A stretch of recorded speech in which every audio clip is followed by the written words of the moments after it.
Hey guys, I'm Combat Craig, and today I have Leah Buckholtz with me, and she's gonna help me explain why a nexus is not necessarily a letter. It needs to exist, but not necessarily always in the form of a nexus letter by a doctor. If you're confused about the VA claims process, you don't know where to start, I'd recommend checking out my boot camp at combatcraig.com. Also, if you would like to contact Leah, I'll leave her contact information in the description along with my boot camp link, and we will bring Leah on. Hello, how's it going? Hey, how are you? I'm doing pretty good. Can you tell us a little bit about yourself? Sure. My name is Leah Buckholtz. I am a physician assistant, Army veteran, and former CMP examiner. And I assist veterans frequently with medical opinion letters, often referred to as Nexus letters. Okay, so that's exactly what we're going to be talking about. So when I'm talking about Nexus letters, I'm kind of talking to people that are probably not very advanced in the process. Mhm. And I say Nexus letter because that's one way of getting the Nexus in there. But there's a lot of times when the Nexus can exist, but if you don't really know what you're doing and you don't know what to look for, that's kind of why I suggest getting one. In my own personal experience, I was service connected for my left foot, and then I filed a claim for my right foot to get that service connected because of my left foot. And I basically said that in a personal statement. That was backed up by my subjective complaints to podiatrists for the previous 5 years. So the nexus was there because my subjective complaints, the doctors agreed, like, yeah, his right foot's probably, messed up because of his left foot. So I have personal experience with, kind of creating my own nexus. What are your thoughts on this?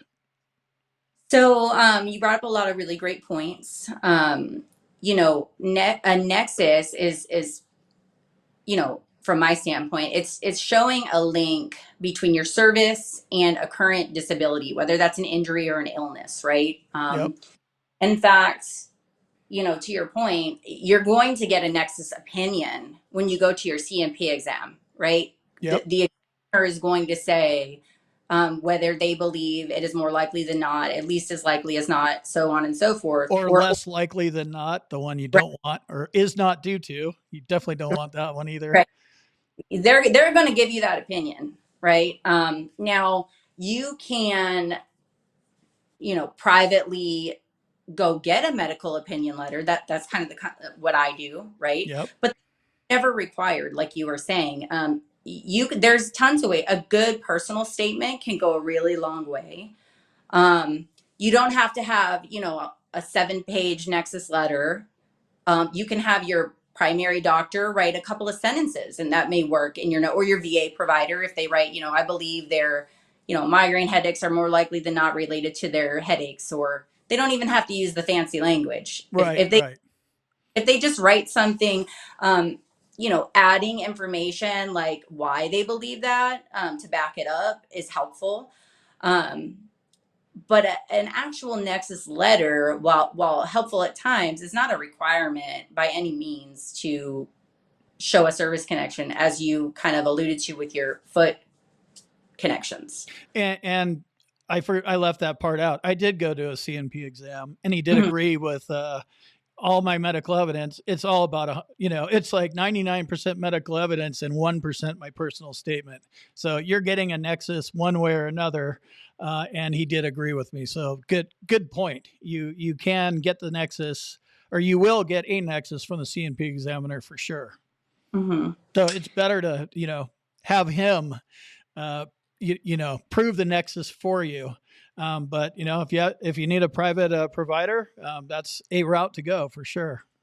Well, and it's important to realize too that, like, the author of the letter, or the author of whoever's writing this statement, you could have, the best orthopedic surgeon you've ever, on the face of the planet write you a letter, but if it doesn't make sense, I don't know that it's going to help you a ton, right? Right. They're just saying, like, if they're saying, for example, um, I don't know, their meniscal tear and their knee injury is related to Agent Orange exposure. Okay. Like that just doesn't make sense. Agent Orange exposure doesn't cause your meniscus to tear, right? Right. It has to make sense, right? And just because someone has medical credentials and writes something doesn't mean that it's going to be a, for sure going to happen. Yeah, no brainer, slam dunk. You're still Right. dealing with your medical evidence, the opinion from a CNP examiner who's an outside contractor. Now all of them are. And the most important person is the VA rater. So they don't see it and they don't believe it. That's who you're trying to convince. Well, and I think veterans sometimes mistakenly believe that if they get a medical opinion letter, that is going to guarantee them a connection. And that is just not the case. It's just not the case. I'm sorry to say. In fact, I have veterans actually get pissed off at me sometimes because I say, I can't help you with that. I can't. These are the reasons why. We talked about this in a previous video, but like tinnitus causing OSA. I just won't write it because I don't believe it. And veterans say, well, if you just write it, I'm going to get approved. I'm like, no, you're going to be out some money and a bunch of time waiting for it to get approved. And then you're going to be disappointed and out money for this. And so it's not like I'm trying to withhold. And this is just my opinion, Yeah. other people, but if I don't believe it makes medical sense, I'm going to tell you, I don't think that makes sense. There's other more likely causes. And, I guess the point is a medical nexus letter is not a guarantee for anything.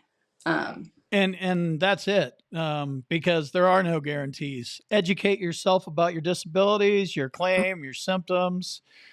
You need to be working with or seeing, getting treatment from a medical professional of some sort. But yeah, at the end of the day, who knows what the VA is going to do? Set yourself up and put yourself in the best position. But just getting a Nexus letter isn't a slam dunk because we don't have control over how the VA is going to, rate Right. us. All right, cool. Well, thanks for clearing up Nexus letters and a Nexus in general. And we're going to make more videos like this, so stay tuned. Thanks for joining me today, Leah. Thank you for having me, and I look forward to chatting again soon. All right, bye.